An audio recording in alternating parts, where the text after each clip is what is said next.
Hi, everyone, and welcome to Ask Strong Towns. I'm Kia. This is Chuck. You probably know the drill by now, but in case you're new to us, I am Communications Manager for Strong Towns, and Chuck is our fearless leader, the president and co-founder of Strong Towns. I was just here first. Okay, that's true. Today he was. Well, we're going to kick things off. We've got about an hour for you guys to ask us as many questions as you'd like. We've got some fantastic pre-submitted questions that I'm really excited to get to. But to give you a little bit of a lowdown on how this works, Ask Strong Towns is your chance to ask us anything about how to make your place stronger.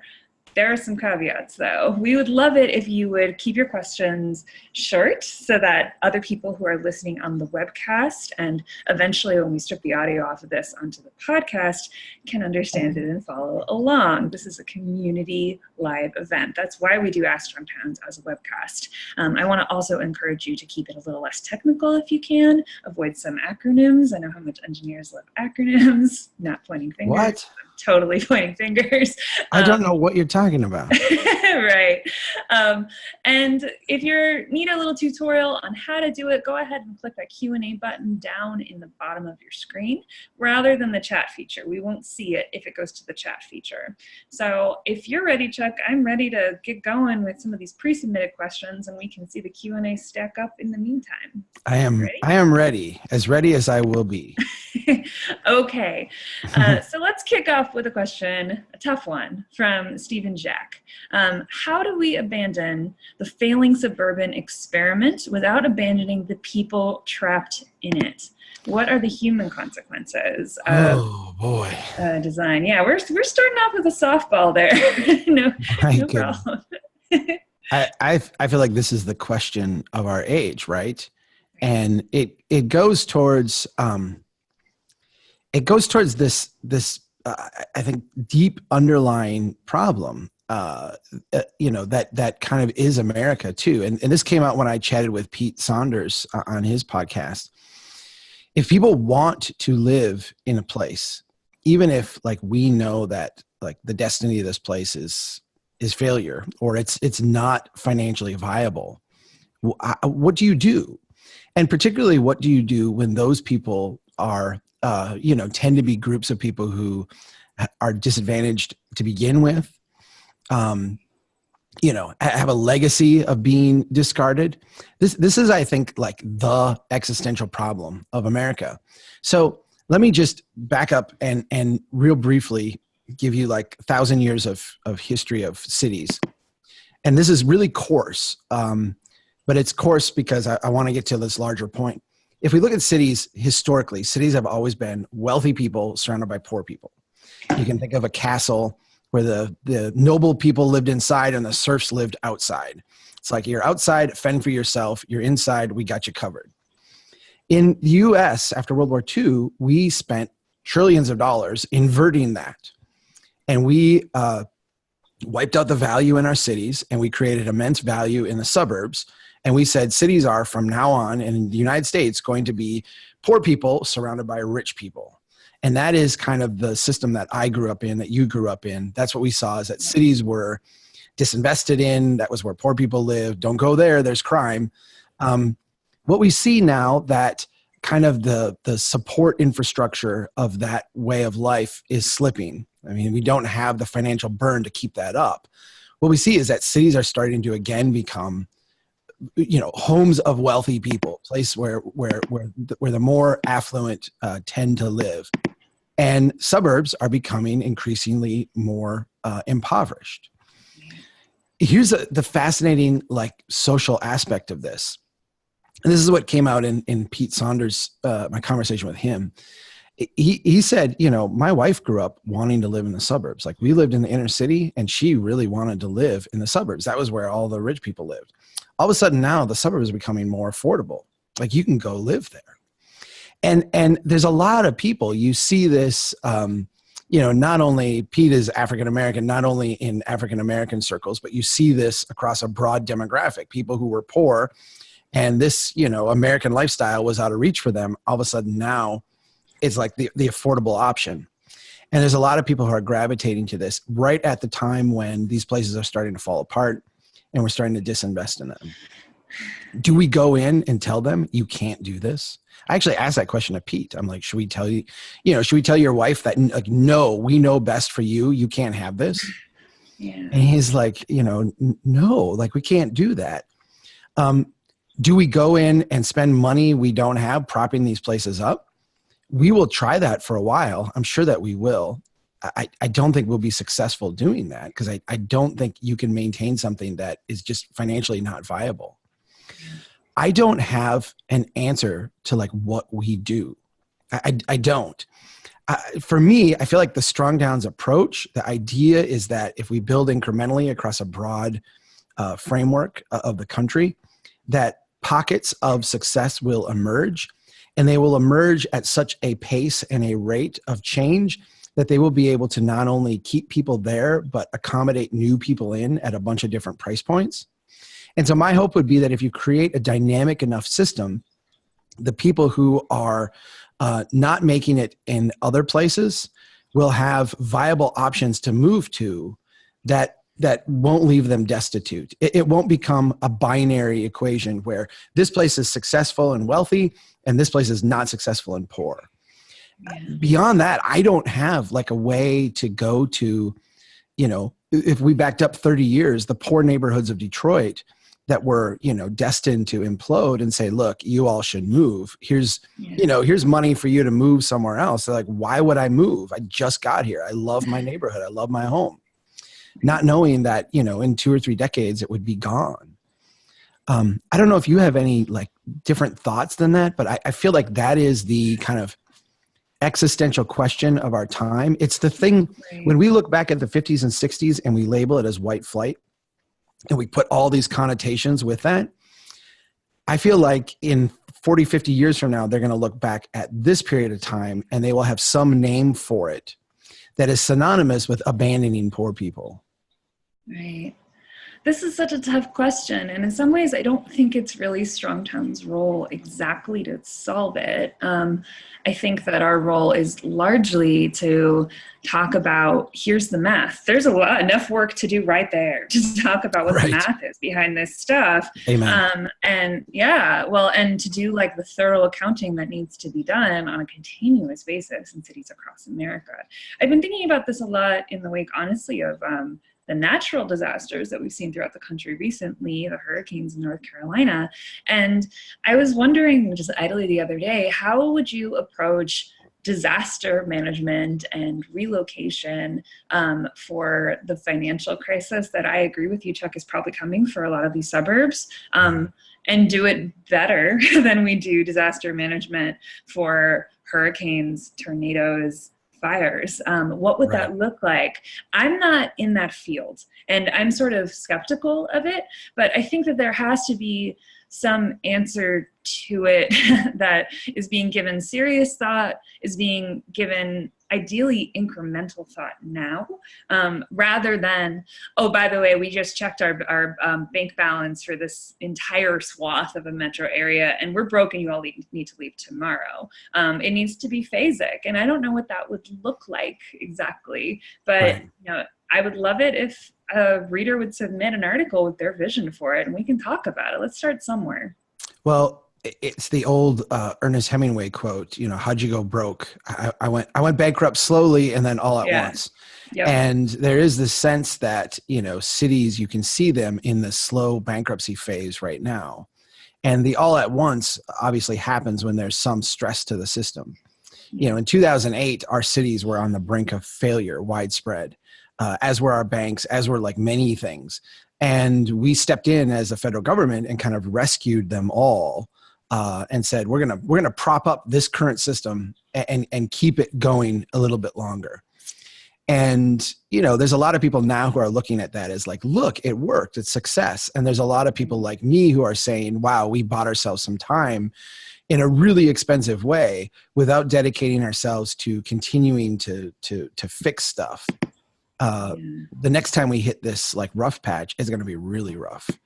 And so I agree with you. I don't feel qualified to like say like this is the policy we should have on this, beyond us letting people know like this is the dynamic. It just seems to me like we should be working on it now, not waiting for, the day when we don't have any other options. Absolutely. And, sort of to that end, there are things you can do to make your suburban town stronger, to make it stronger in place. Not all suburbs, not in all circumstances. Some are too far gone, but we'll leave that bummer thought for another day. Let's go on to another question about something a little bit along the same lines from Joe Deaver. And I want to encourage people watching the webcast to go ahead and submit those questions through the Q&A. I live in a rapidly suburbanizing southern town that does not have any parks in the town limits, and subdivisions are not connected by sidewalks. Since many TIF, tax increment financing districts, require upfront loans that may be risky, when does it make financial sense to invest in things like sidewalks and parks? So here we have a question about a town that's on a different point in their journey in the suburban experiment. What would you say to them at this stage? Well, I feel like right off the bat, I mean, you started with, I'm in a suburbanizing place, and I'm like, we have way too many of those right now. Yep. Like, I don't know, like, what would I recommend to that place? Stop. Like, I would recommend, like, I would not move there. I would not occupy that place. It's essentially like, I own a bunch of Argentine and third world country bonds at paying 2%, and interest rates are going way, way up. I'm losing tons of money. What other emerging country bond should I buy? And I'm like, what are you talking about? You should be getting out of this investment completely. Mm-hmm. If we go to the question of like, when do we invest in sidewalks and parks? I think if we look historically at the way cities were successfully built, what they did is they identified places where parks and sidewalks would go. I think of like my own town, or you can look at, on a grand scale, New York City. There's an idea that like, here is space for where a park would be. It is located near everyone. The development of this park will actually increase the value of the adjacent property. The adjacent property will get to enjoy the park itself. So there's a strategic nature to where you locate and how you position the park. The same thing goes with the sidewalks. Here is the park in the middle of town, or here's the town square, or here's like the space where people will gather. How do we connect these? Where would the sidewalks go so that we connect the people to this amenity? Now, I think our inclination today is just, well, let's go, and there was reference to TIF in this, let's go make this huge upfront investment and then try to get the development to happen. And that's not how successful places have ever been built. What happens is that the two go together. So we get some development, the park gets a little bit improved. We get more development, the park gets improved a little bit more. We get more development, and there's more people going back and forth. Now we put in the sidewalks. So there's a phasing to it where the private investment and the public investment have some proportional relationship to each other. You don't get too far out in front of yourself. You also, dedicate the resources to kind of keeping things going, and it feeds off itself.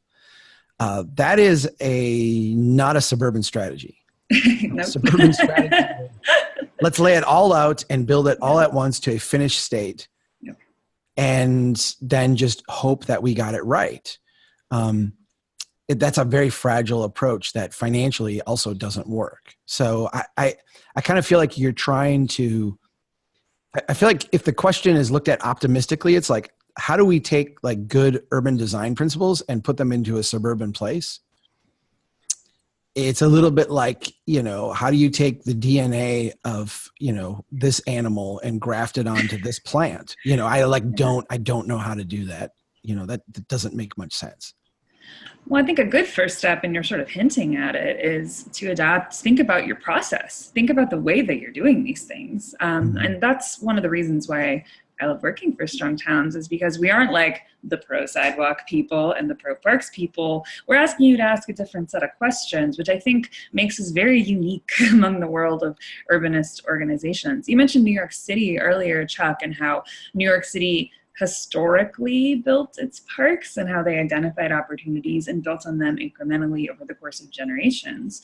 I just ran a story on our social media feed the other day about how New York City is now about to build the most expensive park of all time. They're going to buy land and shoehorn it in there. And neighborhood activists are saying, we have this land over here that you should be using, and it would be a fraction of the cost. Why are we doing this in such a transformative way? And New York City is an urbanist paradise. They have a productive land use pattern that can support a heck of a lot of things. But if you don't follow a process of incremental development, even if you're the richest city literally on earth, you can get yourself into trouble even just building a park. And that's the insight that I want people to come away from when they come away from Strong Towns. Absolutely. And even though, I mean, even you look at the High Line, which is like the public space extraordinaire that everybody's trying to copy their own version of, itself was, in a sense, I mean, I realized it was a big, expensive project. For the scale of New York, it was actually not that big and expensive. But it itself was like an incremental reuse of abandoned space. I mean, it was not a, like you say, shoehorning in of something. It was actually like, hey, this is here. It served a function it no longer does. How do we repurpose this to work better? And I think if we have that mentality in our urban spaces, we're gonna make a lot of great investments. Agreed. So speaking of investments, I've got a question here from my friend and fellow St. Louisan Richard Bowes. Missouri has, Richard. Missouri has a 10-cent gas tax increase on the November ballot, likely to be spent on what else? The maintenance backlog. This follows an attempted sales tax increase in 2014 that actually failed. If the gas tax increase fails too, a new one, what else could the state do? Go into further debt, use the general revenue from schools, which I will say as a St. Louisan are actually not doing so great in the funding department anyway. How can we meet our maintenance needs if the voters say no? Yeah, well, you can't. I mean, if you, it's a funny question, because I remember in 2014 when this, the St. Louis or Missouri, the DOT, did their whole kind of standard, first of all, we're going to come out with a huge list of projects, so everybody gets a little bit of this. So essentially every voter going in, you're going to get your new lane, you're going to get your new interchange, you're going to get something that you're going to like. And then they went with the scare tactics, which is, if you don't do this, bomb, like everything's going to go bad. And voters overwhelmingly rejected it, which I thought, bravo to Missouri. I mean, I don't know the motivations of every voter, but this was really, I think, a con job. Here's what they didn't get at. And I don't know as they're getting at this now, and I don't know as voters would be happy if we got at this. Missouri has way too many road miles to maintain. Missouri has a goofy system where the state takes over what, and many other places would be local roads, and maintains them on the state budget.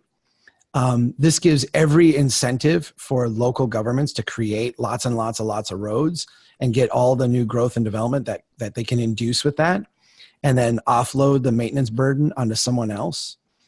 Until you fix that system, anything you do to kind of extend it is just pouring gasoline on something that will make you more and more insolvent, right? On a fire that's just burning out of control. The other part of this is that you actually have to have a conversation not only about who should be maintaining these roads, at what level should it happen, but even in the roads that are clearly like part of the state system, which of these don't we need anymore, or are not really serving a good function for us? You have a very expansive roadway system that's not very productive at all. And some of it needs to just, quite frankly, be trimmed back. The third part of this is that you're not making very good use of the other parts of the system where there is demand. You are not willing to do any tolling or congestion pricing. You surge certain parts of the system at certain times of the day and flood it and overwhelm it, and that has detrimental effects for everyone. You're not managing those in any kind of a productive way. So between those three things, the idea of like pouring more money on this system and saying, yeah, like everything with the underlying chassis is fine, it just needs more money. No, that's wrong. I mean, you actually need to fundamentally change it. So if it fails, my optimistic point of view would be that this would be a call to come in and do some of those hard reforms. You know, what else is going to prompt difficult conversation but the lack of resources? On the other hand, we also see how some of these bureaucracies are just intransigent. And so a lack of resources will just be, we're going to cut funding to whoever will scream the least. Transit, schools, what have you.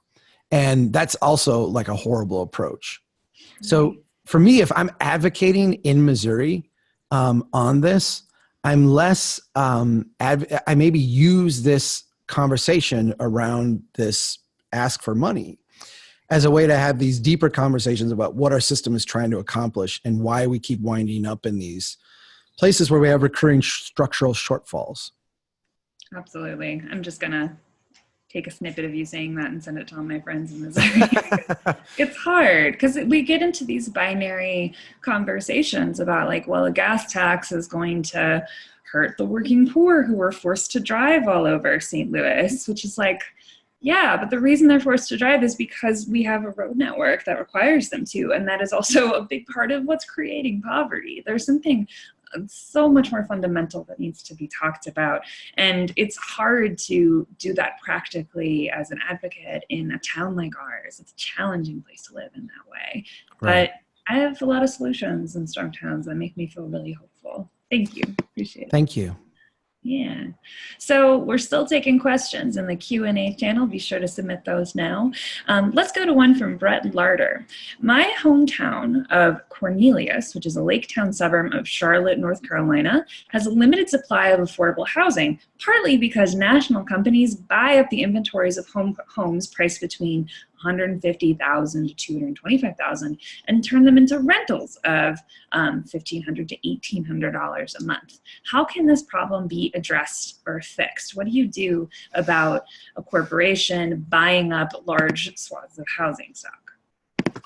I just was going to make like a really distasteful joke.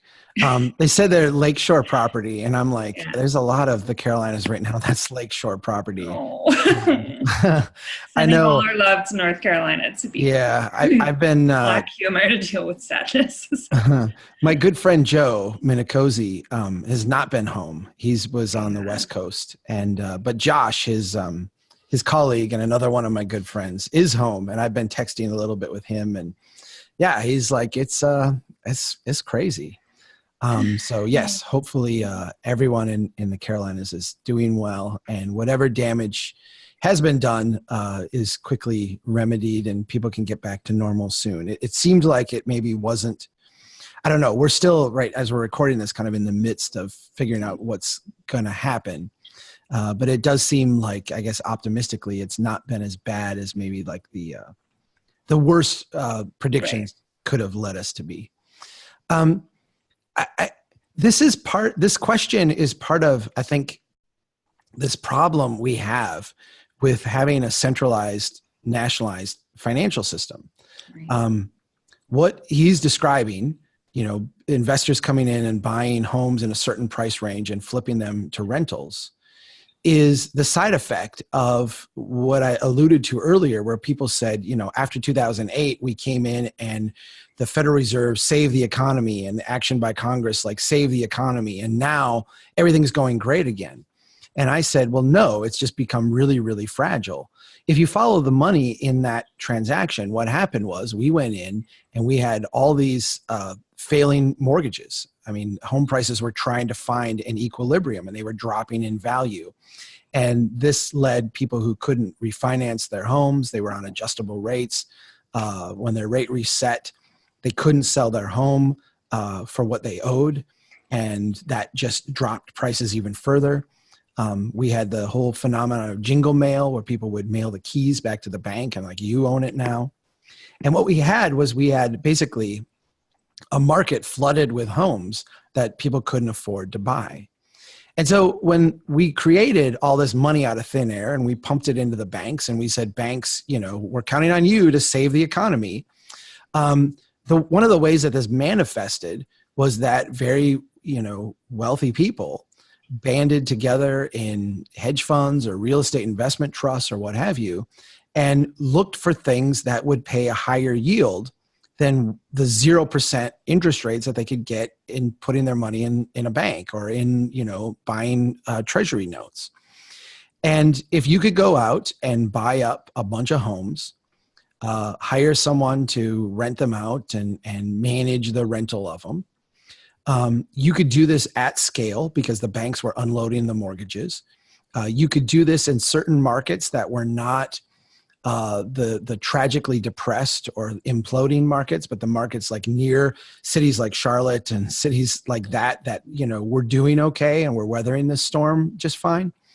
And you would be like fairly confident that if putting your money in a treasury note was going to get you 0.5 percentage point, you could get 3% or 4% from doing this with a bunch of, suburban homes near a place. Here's the kind of kicker with this. You have an exit strategy. You're locked into long-term financing, which a mortgage is a long-term financing instrument. You're locked into these long-term financing at really, really low rates. And when rates start to go back up, if you think about you, like I own a CD at 3%, okay? But I can't cash out that CD for, let's say, 10 years. So I'm locked in at 10 years. That looks really great, like a really great investment when interest rates are 1%.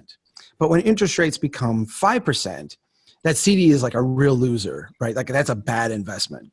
And if you actually went out and tried to sell that CD, said you had $10,000 in that CD, but it only paid 3% and it was locked in, and you went and said, I'm going to sell this, you would actually have to sell it for less than that $10,000. So rising interest rates put downward pressure on the value of those assets and prompt people to want to exit them. And so what we see right now is a certain amount of tension, that fragile nature of these transactions starting to build up, and there'd be more and more tension as interest rates creep up and as the economy starts to try to, I think what like the economists have said, get on its feet and reach exit velocity, and we're all those things, and we're trying to like phase into what would be normal economics, where interest rates would not be suppressed, and they'd actually be a reflection of supply and demand for money. That changes overnight this funding scenario. Not only are more people not going to be coming in, but those houses are going to be coming on the market, and they're going to be coming on the market at fire sale prices. So how do we deal with this? I think I feel like there's two answers, and neither of them are going to be very satisfying. The first one is we're going to have to like let this thing run its course in a sense. Stop supporting policies at the national level that have this much distortion at the local level. And then I think the second one, and this is also like a long-term strategy, we need to get local banking back. As great as having 30-year mortgages is to juice our national economy, it's not a real great way to run a city. Mortgages used to be 5-year, 7-year balloons. So you would finance them over 30 years, but you would have some kind of reset every 5 to 7 years. You can imagine a city where these resets were happening every year across a broad spectrum. You never locked people into kind of these market distorting rates.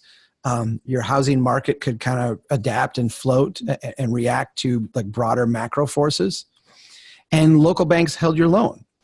So if you did, something did happen and, you had a family catastrophe, or you had like the local banker knew you could go chat with them. You could figure things out. You could say like, here's my, whatever as collateral. And when we get back on our feet, I'll get, caught up. We've completely done away with that in the name of efficiency. And now we are kind of captive to the weird machinations of macro finance, which is not where any of our cities want to be. Right. Well, and even setting aside the macro financial argument, I think that there are plenty of cities who take that kind of thinking and adapt it in a local context. I'm thinking of, you know, here in St. Louis, we are big fans of huge swaths of land, some that aren't even adjacent to the university, because it's a win on the balance sheets. You have, oh, amazing, all of these blighted homes that no one wants to buy are being bought up en masse, and someday they'll be transformed into something productive. Right. That is not usually how the story goes. And when it does go that way, it's still pretty fragile because they tend to get demolished and all be built at once to a finished state. We have a little micro suburb in the middle of the city. We're also seeing that with the National Geospatial Institute campus in St. Louis. There's a lot of fear that, ironically, the site that used to house Pruitt-Igoe, the infamous housing, urban federal renewal housing, yeah. Federal housing tower, which clear cut the entire neighborhood around it, and then, surprise, when it failed, became an urban forest for the better part of half a decade. That the way to deal that is to grant, oh, excuse me, that was my cat. The magic of live radio, I guess. That the answer to that is to let another gigantic federal entity in there to do exactly the same thing. And we are learning from basic mistakes. So I would also encourage leaders to read Strong Towns. Think about the diversity. Sorry, my cat's rubbing the side of the computer with his face. This is a cute, cute webcast happening right now. To think about the values of housing diversity and diversity in ownership as well. Right. Though I agree that your solutions checks are probably a little bit more practical than mine. Well, I met with the people developing that Pruitt-Igoe site, the federal people doing that. I met with them a few years ago, and my advice to them then was, you have to seed an ecosystem, and you seed an ecosystem not by planting full-grown trees. You do it by planting seedlings of different varieties in different places. And so if you're going to spend billions of dollars doing this, do it right. I mean, actually seed it and nurture it, and so that it grows to something viable. That was deeply unappealing to them. Well, we've got another one from Stephen Jacques. This one is live, and I think it's a great question. Sweet. The traditional development pattern was not problem-free. Otherwise, nobody would have embraced urban renewal in the suburbs in the first place. Interesting comment. Are there any problems we should anticipate if Strong Towns gets its wish, I assume, and incremental development comes back, so we don't become a victim of our own success? When the critics point out that a rundown inner city neighborhoods full of good urban form, what do we say? Right. Yeah, no, it's something I pointed out to my new urbanist friends, right? Yeah, like, you get the design right, it all works. Yeah, well, what about Baltimore? What about Philadelphia? Like, there's more there than getting the layout and design right. 100%. I think we have to kind of challenge I'm going to agree with the premise of that question, but then kind of challenge, I think, what the underlying vibe is. Right. The premise of the question was that traditional cities were not perfect. These were not utopias. People were dealing with all kinds of nasty problems, and the way they tried to solve them was urban renewal and building the suburbs. There was blight, there was, human congestion, like too many people in one place. There was disease. Cities were, you go back and read some of Thomas Jefferson, and Jefferson hated cities. He's like, cities are, horrible places of disease. And yeah, they were. They were, you didn't have the bubonic plague in, medieval times. You didn't have that happening across the countryside. It happened in urban areas where there's a concentration of people. Cities have historically been places, that were really rough. So what I'm suggesting is not that Strong Towns, a Strong Towns approach solves all those things.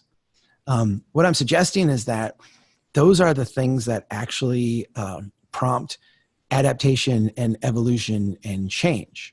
Right. And this is going to come across as harsh, and I don't mean it that way, because we're having this conversation in a framework where we understand how to do sewage treatment. We understand how to get people fresh water.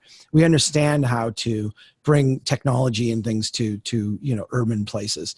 We can actually solve a lot of the, we're not going to have tuberculosis outbreaks. We're not going to have cholera. We're not going to have, a lot of the things that push people out of city. We're not going to have smoke and soot and nasty air. I mean, we can actually deal with those things.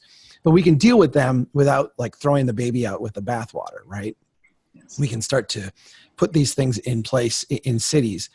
It's important, I think, to grasp and understand the evolutionary process and how it works.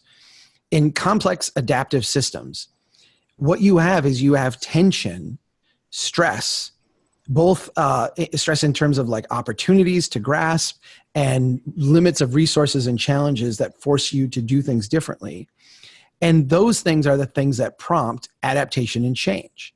The reason that our cities today don't look like cities, they have similar form and layout, but they don't look exactly like the cities of like ancient Rome or 2000 BC, is because we did learn things and change things over time. I mean, the Romans figured out how to do great sewage systems. They figured out how to have aqueducts and bring water in.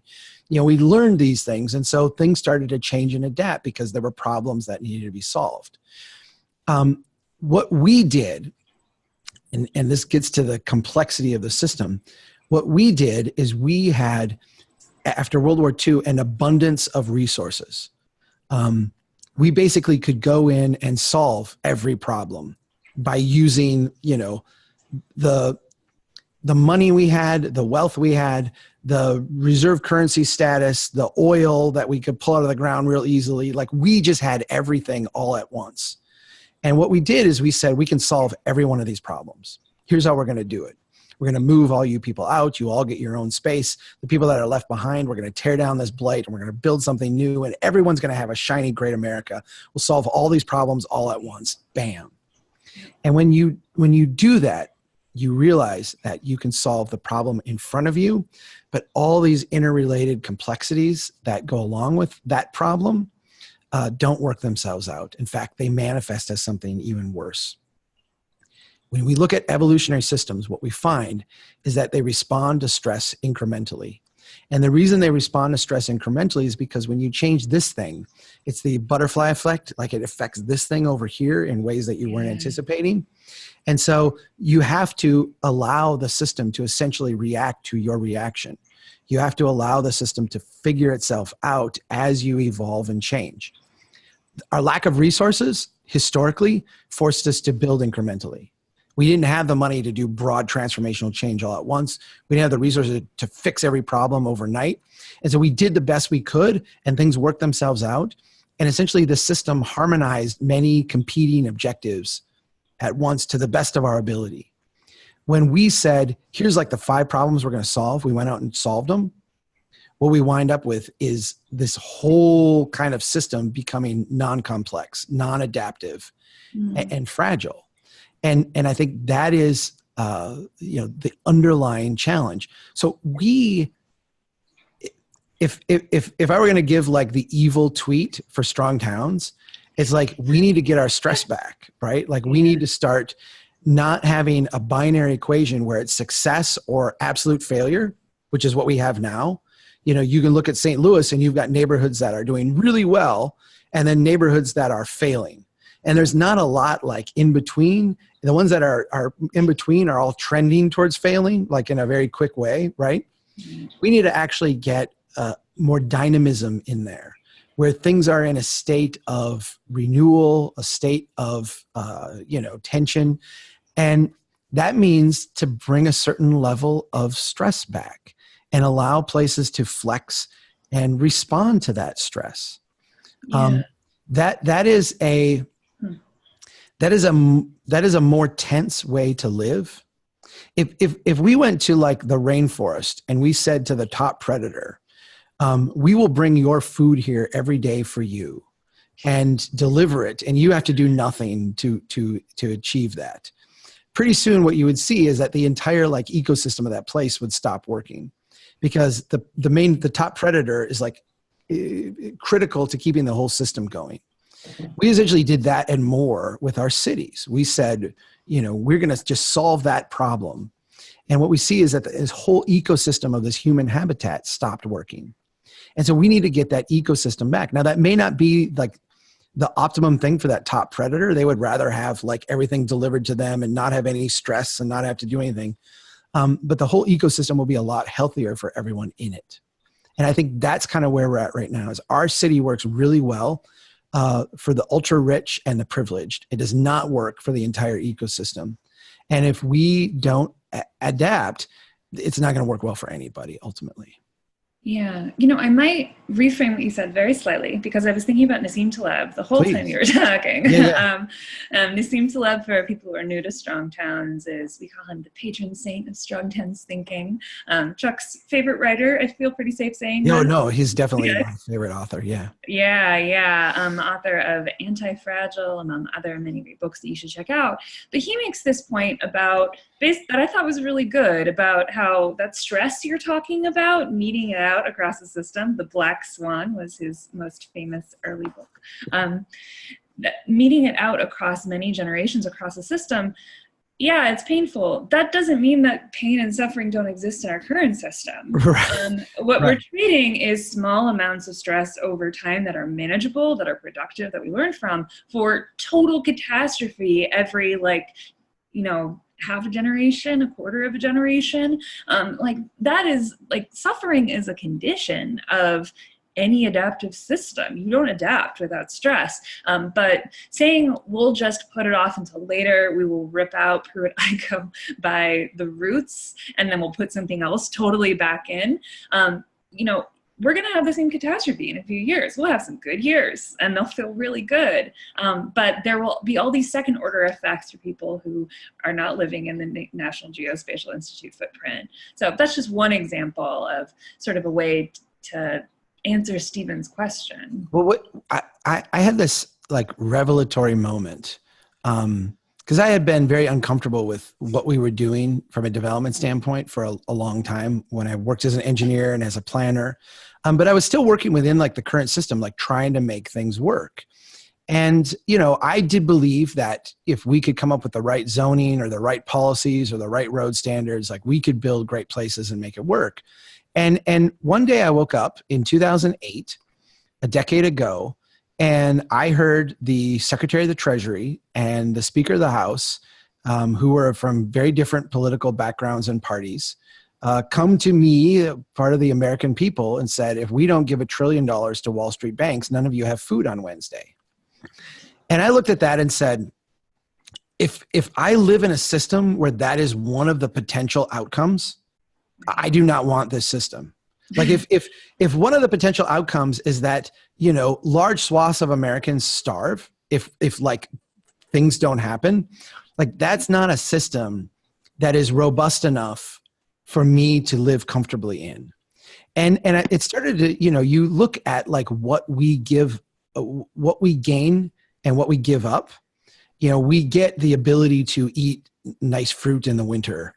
We get the ability to have a fresh salad in February when it's 30 below here, and we've created this national network to deliver food across the globe overnight, but it relies on this funding mechanism. It relies on farmers in Argentina. It relies on Chinese people processing fish. It relies on, from Norway, it relies on all these weird interconnected things, of which are very fragile. When the overnight lending goes down, I'm not going to have food on my table in 2 days. That's a level of fragility that makes me really uncomfortable. Because what it means is that, yes, I'm enjoying comfort today, but I'm doing it at the cost of, potential catastrophe in the future. I would rather have regular routine stress that we have to deal with and figure out and make things work, than to enjoy decades of bliss with someone, cutting my throat at the end. Taleb has the turkey problem in the Black Swan. That's kind of the thing that kind of, I think, maybe explain the analogy that explains this the well. If you're the turkey, every single day of your life confirms your theory that the farmer is a kind, generous, noble person who loves you and only wants the best for you. It confirms your worldview because the farmer comes out and feeds you and takes care of you and all your needs are met. And you have this theory about the world and it's affirmed every single day of your life until Thanksgiving Day when your head is chopped off and you're served as a dinner. And Taleb says, like, don't be a turkey. Don't allow your kind of comfort and disposition to affirm like this, that you A, know what's going on, or B, that you somehow control it. You have to actually live in a world that you don't fully understand. And when you grasp that, it creates a very different outlook. Totally agree. We got a live one here from Rick Smith, our friend in Carmel, Indiana. That was like a fishing. I know. We got a live one here. Got a live one. Get the net. Yeah, it's Hemingway podcast time. You mentioned local banks, but how do we encourage local businesses versus the onslaught of corporate predators? They come in and demand subsidies. They wipe out small businesses, and they have the gall to use the dark store strategy to pull back on taxes that they've already paid. This is actually a great preview of a conversation you and I just had, Chuck, that's going to be released as a podcast on Friday. But let's have a little bit of the conversation now about corporate predators, big box stores maybe in particular. Mm-hmm. I wrote a piece a couple of weeks ago, and it was based on something I said at a talk that I did with the American Conservative in California recently. And I had a group of very, how do I put this nicely? There was a certain, I think conservatives right now in general have this tension because there's a certain free market vibe to conservatism. And then there's a certain like community, small business, churches, families, community aspect to conservatism. And they often like conflict when we get into this macroeconomic conversation. And so I gave this example as a way to kind of draw out that conflict and quite literally make people a little uncomfortable with it. And I talked about a local movie theater. There was a community that I was acquainted with where a group wanted to start a theater. Not a theater like a performing arts one, but like one where they would just show movies, right? Like Mission Impossible. And I went to Predator this weekend. So they would show Predator. They want to show movies. But the thing is, like, they were a family business. They didn't have like tons of capital. They were going to start a nice little movie house, a few screens. They were going to invest their wealth, their little bit of wealth that they had, and like lots of time and energy and effort into making this thing run. And the thing that was holding them back was they knew that if they did this, there was no like local movie theater now, but the city was growing. If they did this, and 2 years from now, 3 years from now, Movies 12 Cineplex with Man Theaters came in and opened up, they were going to just drive them out of business and they would lose everything. And so what they came is they said, we want you, the city, to change your zoning code once our theater goes in so that no more theaters can go in. Wow. Yeah. And, you look at it and you say, okay, that goes against like our market principles. We want competition. What if the theater starts to gouge prices and charge way too much for popcorn and what have you? Like there's no one to drive down prices. Well, if okay. But their argument is, if we go out of business, like there's, you're going to have one theater anyway. It's going to be a national chain. They're not going to be responsive to you. And we started to delve into this. Like, look, this local theater has within this community a certain amount of like cultural pressure. Are they going to start charging $20 for a movie? Well, no, people won't go to the movie anymore. Are they going to start charging way too much for popcorn? Well, maybe, but how far can they abuse their monopoly status? They also have this problem where if they start to make like a ton of money, like a gargantuan amount of money, like the market grows so much, there's so much demand for movies, and they start to, buy the fancy car and live in the fancy house and, you know, flaunt their wealth because they have actual, like in a community, they have social pressure. It kind of tamps that down, right? It kind of like, okay, you're going to be a jerk. We're going to change the zoning code so you can have a new theater. You know, what it does is it creates this fragile relationship between the owners of the theater and the community at large, where the owners of the theater have to be really good community members. They have to have a float in the parade. They have to do stuff for local nonprofits. They have to make their theater available for the kids group that wants to do this. They've got to, you know, do the things that you would do in a community to be an upstanding citizen in order to maintain this kind of monopoly franchise that allows them to exist. If they don't do those things, it's very easy for the community itself to reject them, change that monopoly status, and allow a competitor to come in. And so to me, I was comfortable with that trade-off because it was a trade-off that kind of violated some free market principles, but did it in the constraints of a community conversation, a community dialogue. Mm. Take that example with the theater now and magnify it over many, many, many different things. And what you find is that if we intentionally want to do this, we can create ecosystems of local businesses in our communities that are viable, that are strong, that financially function, and that are part of the neighborhoods and the places that they live in. And you know, we can do that in a way that I think still maintains a certain level of competitiveness and responsiveness from a market standpoint, you know, but do it in a way that actually benefits our main streets. Yeah. Does that make sense? What happened when I gave this example is I looked out in the room and I could see 3/4 of the people were uncomfortable with having to make this compromise.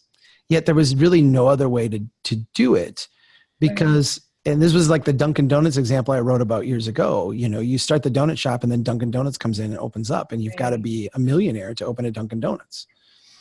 So, you know, do we allow our cities to just be subjected to kind of the outside money that can wipe out anything that becomes modestly successful? I don't think we can. I think we have to nurture it a little bit more than that. That makes a lot of sense to me. I think I'm a little surprised that you said that in some ways, because you're sort of saying what I think most people would expect me to say, somebody who's a little more left of center, a little bit more comfortable with that level of policy. And I'm about to say something that I think most people would expect someone of your political persuasion to say, just to kind of mix it up today. I had sort of a strong reaction to, in Rick's question, the idea of the corporate predator. Because part of me, I've been wondering this more and more lately, is how did the modern day norm of the giant subsidy for a corporation come into being? Is it because corporations came and said, you'll give me this and I'm going to strong arm you into it? Or is it because cities offered themselves up? It takes two to tango at the end of the day, but I did wonder to what extent, and this is something we get into a little bit on the podcast, like the corporations are working within a system that they did not create alone and in a vacuum. And what we need in order to reverse that problem is a broad cultural consensus around the idea of what better development looks like. Though now that you make the argument, Chuck, I would welcome other interventions. So. Well, I think we're in the late phase of this development pattern. And what you saw is that the early corporate partners were all about like community because they came from a system that basically forced that. And as it became bigger and bigger and bigger, they became more separated from places. And as our overall like situation economically became more desperate, we were more willing to kind of sign on to crazier things. You look at the end of the Clinton administration and the signing on to Glass-Steagall. That was a notion. I remember it very clearly at the time. It was like, this will help us grow. Right. It did. It helped us blow up. You know, I mean, it helped us grow amazingly, and then everything blew up. So it's this, the predator part of it is that we have been, and this goes to Tomáš Sedlacek, that Czech economist I really like. Mm-hmm. He says, we have been willing to sacrifice our stability in order to achieve growth. Right. And so what we have done by essentially creating this, this class of corporate predators is that we've said, this is what we must do in order to experience growth. And we have to have growth. Right. That's a trade-off that will ultimately blow up. And what I'm suggesting, and we can look at, I'm going to say something that I don't want people to think of it through the current lens of politics. Sure. So I'm going to talk about tariffs here for a second. What we're doing today is not tariffs in this way. So just don't get wrapped up in today's politics. If you look back to the early kind of mercantilist America, the early, we were a colony of England. We became our own country. In the early days of the country, we were trying to shift from a mercantilist system where we would we would basically provide raw materials. England would provide finished goods, and then we would pay premium prices for those finished goods. We wanted to start creating stuff here locally. We wanted to build, sew our own suits. We wanted to, assemble our own muskets. We wanted to do these things here in the U.S. and create our own value added and create our own jobs and our own economic ecosystems. And so what we did is we used tariffs as a way to increase the prices on stuff coming in. When you increase the prices, you allowed people to pick between, the crappy local suit made in Boston or the really nice, expensive suit made in France. Well, pretty soon that price difference allowed the local to invest in themselves, invest in learning more, invest in becoming better at making suits, maybe send an apprentice over to France to learn how to do this well.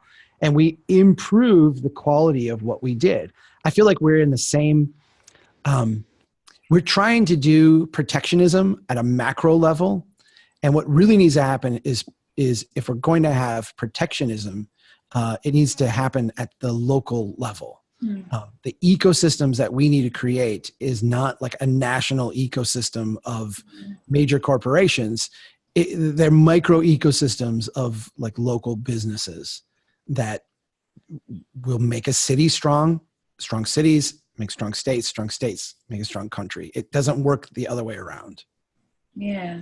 Well, I think that's a great note to end on. And thank you again to Rick Smith for this fantastic question. He asked me to mention that he actually lives in Noblesville, Indiana. So my apologies. Rick. Thank you for the correction. That is our time. Thank you so much for attending Ask Strong Towns. Keep the questions coming at strongtowns.org/ask-strong-towns. And be sure to check out our North Texas gathering, by the way, if any of you happen to be in the Texas region or even just care about Texas, no matter where you're living. That's at strongtowns.org/Texas-gathering. There are still tickets available. It's all happening October 3rd through 5th. Thank you so much, Chuck. I feel like this is a particularly good conversation today. I had a great time. Thank you. It was a little bit crazy. I told you when I got up that I've been working these like weird late nights. I'm almost a nocturnal creature now, just for some like weird twist of fate. And I overslept my alarm today and got in here about 10 minutes before we were going to start. So it's like, I feel like I'm just like waking up and then all of a sudden I get hit with these really deep existential questions. So now I'm 3/4 of the way through my Mountain Dew. Had my brain like really stimulated and I'm ready to take on the day. So thank you so much. Yeah, my pleasure. I think that stress applied to your system made you stronger today. So tying it all in. Yeah, that's perfect. Right. Okay. Well, have a great time, everyone. And thanks so much. Keep doing what you can to build a strong town. Take care.